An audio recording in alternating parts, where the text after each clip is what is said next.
Alright, so in today's video, I'm going to talk about my new lift, why I got the lift, and a review of the lift, okay?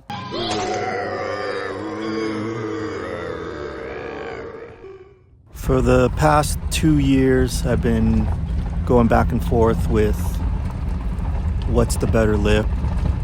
I wanted to get an opinion from someone who had both, because Weldtech people are going to say Weldtech hands down, and Action Van people are going to say Action Van. But there was only one guy out there that I know of, and his channel is all about it. And if you don't follow John Drives Anything and you're thinking about going Weldtech or Action Van and you don't know which one to go with, I would watch his videos and he'll give you a non-biased review of these lifts. And so I watched his channel over and over and over and over, just looking for, you know, what's the thing that's going to push me over to the edge to go either way.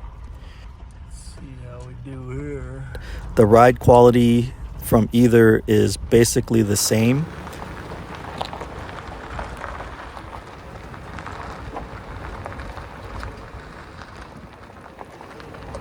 John's non-biased review of Weldtech versus Action Van is that Weldtech, he didn't feel that it would be worth that much extra money, and that the ride qualities were actually not too far off. All right, let's turn this. I also would see comments from Sebastian or Cool Change, and I didn't realize Cool Change went with the Action Van, and I saw one of the videos on Sean's channel that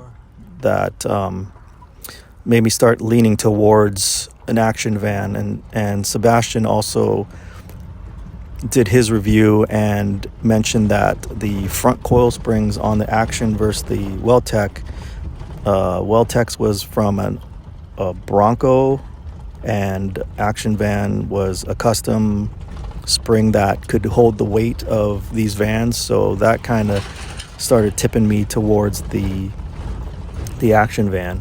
Also, another thing that they mentioned was the I-beams say not to bend, and Weldtech bends them, which also affects the stance.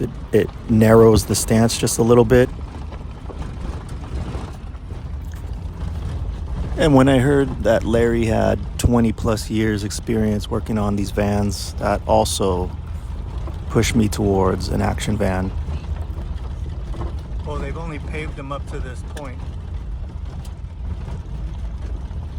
So next year when they charge $600, these roads will be paved in gold.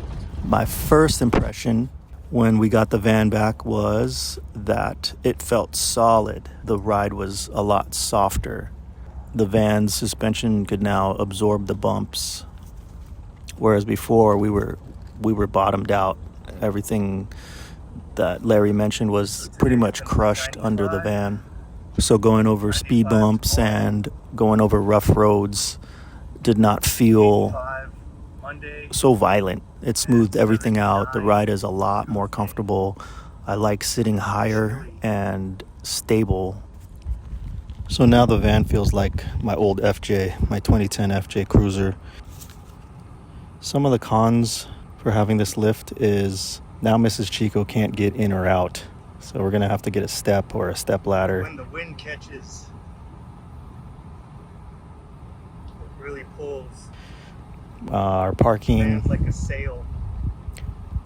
Our parking situation now is limited to outdoor. We can't park anywhere that has a clearance of like a 9 foot. Some of you might be asking about how does it affect the mileage with a 5-inch lift and a top. And we're getting about 15 to 18 miles per hour, going about 50 down a flat straight road. The price, ride quality, and reputation of the Action Van is what tipped the scale for me. Now, with my van being 20 years old, there's going to be some kind of issues when you pull apart the suspension, and Larry did find a bunch of things that needed replacing.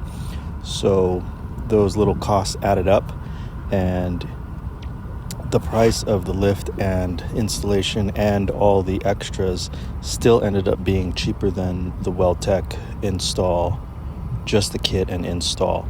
So if I would have went with Weldtech, it would have been way over my budget for a lift. It's a big decision, so do your due diligence, pull the trigger, and enjoy. Time's short.